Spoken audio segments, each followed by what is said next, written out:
please head over and snatch.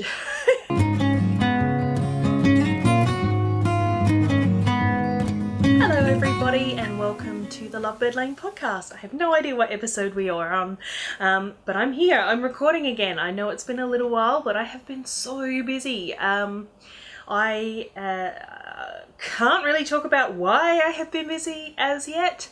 Some of it has to do with my upcoming move, which you all know about, and some of it is super secret and I can't tell yet.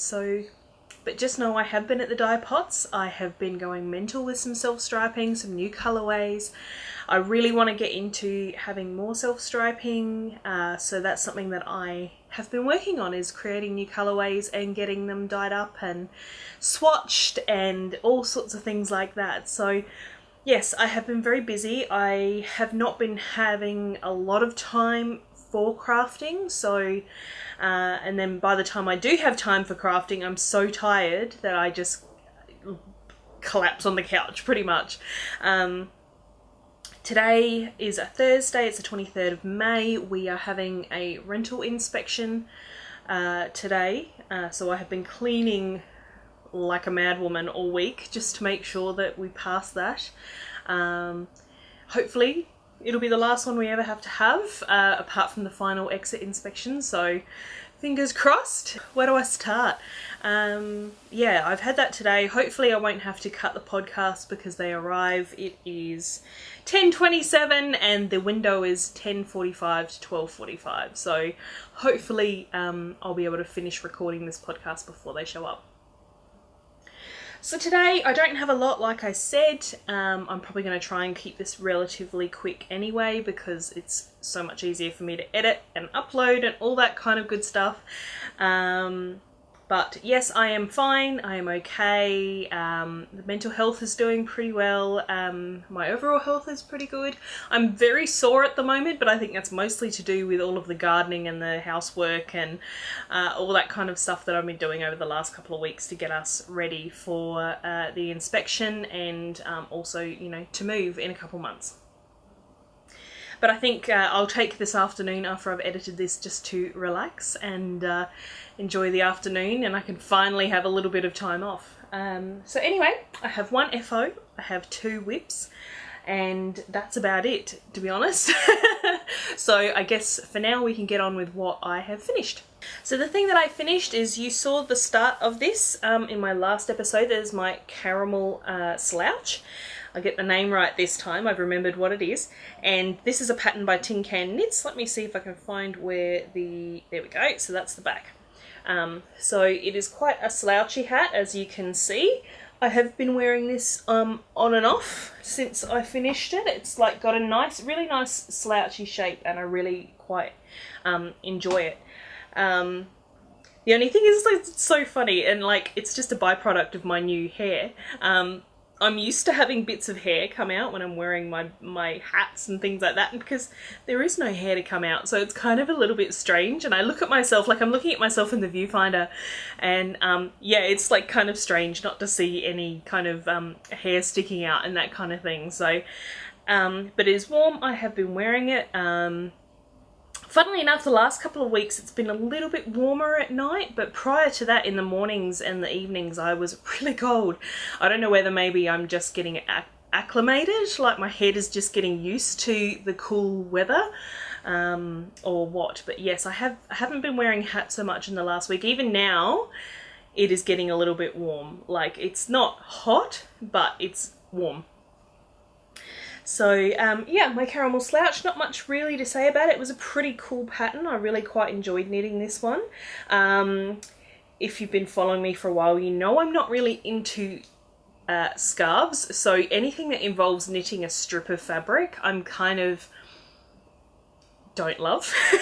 Let's put it that way. I don't enjoy doing it that much, which is kind of what this hat had me doing in the beginning, because the brim is knit straight, seamed, and then the stitches are picked up for the body and knit the hat. So, but the thing is it's a really nice pattern. It looks really nice. So yeah, I'm pretty happy with it. it was a paid for pattern, I believe. I can't remember how much it was right now because it's been a while since I've worked on this project.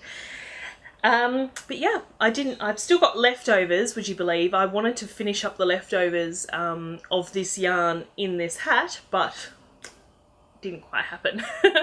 But yeah, that's probably all there is really to say about the hat. Next up is a new cast on that you haven't seen, and pretty much I just got a bee in my bonnet one day because of the cool weather that we've been having. Obviously we're moving into winter, it is autumn at the moment. I have been wearing the crap out of my rose cardigan. I am wearing it almost every morning. It is the ultimate wearable blanket, shall we say. And I've just realised I have stitches off the end here. Let me just pick those up for a second. There's only two. Yeah, so it's like the perfect wearable blanket. It keeps me so warm. And I've actually had the yarn dyed for another one because I bought, if you recall, at the time that I bought the yarn, I'm using Knit Picks Wool of the Andes Sport. And at the time, it was cheaper for me to buy one of their 20 packs because you can buy them sort of in bulk in the Bear, and I've dyed it myself. So I bought 20 skeins, and after knitting my first one I had quite a lot of leftovers, like entire skeins left over. So what was left out of the 20, it was like 7 skeins or something left. It was plenty because that was about what I used in my first rendition. So I've dyed it up and I cast it on. And this is as far as I've gotten at the moment. So that's the cuff. This is one of the quadrants. That's the cuff, and then it's going through to the body. So it essentially, if you haven't seen the rose cardigan, it's like this. There will be a cuff picked up and like ribbing knit down from the cuff. But yeah, that is kind of how it is. And I've got another colourway which is like this. It's a very soft grey with some speckles. So that's what the bulk of the middle of my cardigan is going to look like. And yeah, because I was just wearing my other one all the time, I'm like, I better cast on my new one. And because I just kept looking at the yarn and looking at the yarn and going, I really want to cast that on. So I did. I've just been working on it here and there because if you recall from the last podcast, I'm working on a test knit. So I'm just kind of putting a little bit of work into this from time to time when, yeah, when I have kind of had enough of the other one because it is hurting my hands, the other one, which I'll talk about in a moment. And basically, because Wool of the Andes is a non-superwash wool, I have been felting the end because when you swap over your colours, rather than cutting the yarn and just leaving a bunch of tails hanging out, I know that if I stop 10 stitches and then I've got a little ruler, and if I cut the yarn at about 1 inch past that ruler and then use the last inch as the spit splice, I will get virtually to the end of my row. Perhaps I might be at 1 stitch short or 1 stitch longer, but I know it's around about the same sort of distance to the end. So I've just been doing felted joins. You can't even see, there's no tails, there's nothing. It just pretty much continues knitting in the new colour by the time I turn around and go back. So I hope that made sense. But yeah, what else can I say?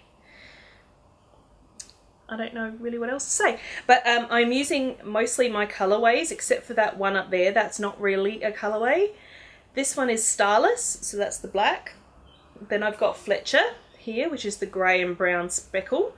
And this one is my Impressionist colourway, but on this yarn, it seemed to really spread the blue. So because superwash and non-superwash yarn dyes differently, superwash yarn tends to grab the colour a lot quicker than non-superwash.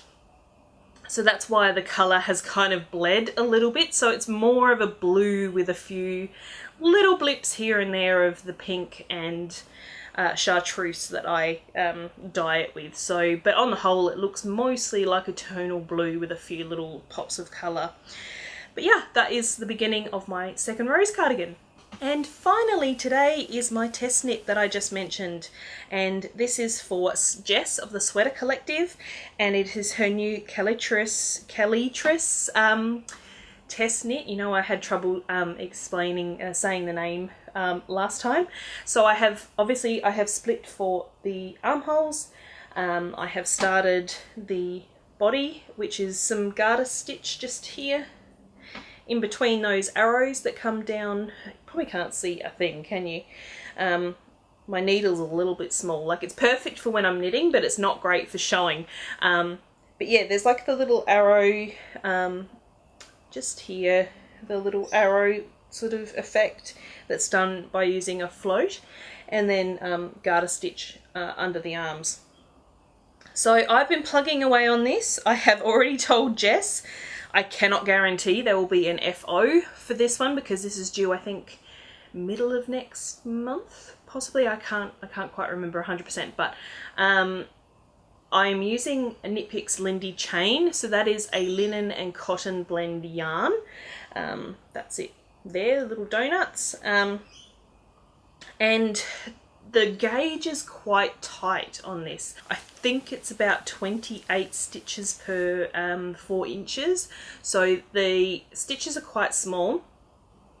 And with the linen, it's really beginning to kill my hands, especially with all of the other things that I've been doing. Like, I did a bunch of whippersnippering last week, and you know, mowing and cleaning and things like that. And I already have problems with my forearms and my wrists. So combining that with the linen, I've been struggling a little bit to get this knit. But I said to Jess, I can't guarantee there'll be an FO. I can still comment on the pattern, but I will keep plugging away and see how far I can get. So yeah, it's pretty much just in the round now and doing those little details on the side with the garter stitch and the little floated arrows. So yeah, pretty much I'm just plugging away on that as much and as often as I can, giving myself a rest as soon as my hands get sore, because I really don't want to get to the point where I can't knit at all because I've pushed my hands too far. So yeah, I'm just working on it, and yeah, if I can't work on this, I work on my rows, and I guess everything is going to get done eventually. Okay, my lovelies, that is probably it for today. I'm probably going to wrap it up. It is 10:39, so I'm getting in just before my inspection window. And yeah, hopefully soon I can talk about the exciting things that are happening. I sent out a newsletter the other day just letting people know that there's not going to be any more updates in my shop until after the middle of the year, after August when I move. And I'm hoping I'm going to be doing a bit of a revamp on the website and things like that. So yeah, I think I will be closing the shop during July and August, because I just don't really need to be worrying about shipping out orders when I'm trying to pack my house up and get rid of things and make various trips to you know, the dump and the charity shop and things like that. I just don't, once I'm on packing and moving mode, I don't really want to you know, stop to do shop stuff. So it will be closed. I will be disabling the shop during July and August. So if there is anything in there that you like, please head over and snatch it up. And I did send out a discount code in that newsletter as well. So if you want to get exclusive discount codes, exclusive news, head over to lovebirdlane.com and click on the newsletter button that's up the top. It's up the top left hand corner, and enter your email there, and you can keep in the loop. And like I said, because the shop's going to be closed, I'm going to be very busy moving house and things like that. The best way to know when the shop is coming up and what I will be doing in the second half of the year is to follow along in the newsletter. So yeah, please do that. What else? I also am still running my destash over on Instagram at Lovebird Lane Destash. And yeah, I don't know that I'm going to have a lot more yarn coming through on there. However, I haven't gone through my fabric yet, and I will be putting up all my polymer clay supplies, because that's something that I've decided that I need to get rid of some crafts, and polymer clay I think is going to be one that goes. So if you're interested in polymer clay, I'm going to be selling off all of my stock. It's very heavy, so probably only will be sending in Australia rather than internationally. So if you are interested in trying out some polymer clay, hit me up, send me a message. You can email me through the website, and I'll put my email address below as well. So yeah, if you're interested in that, let me know. Head over and follow Lovebird Lane Destash so that you see everything that I put up. And yeah, I think that's probably about it. Maybe I will go and start editing. I need a drink, actually. I haven't had hardly any water all morning, so I'm a little bit thirsty. But yeah, thank you for watching. I'm so glad I could finally record an episode, and I hope you all have a fantastic week and you're doing lots of wonderful crafting. I was so happy to see everybody's Me Made May outfits over on Instagram. But yeah, until next time, hopefully next week, best wishes to everybody, and thank you so much for watching, and take care. Bye.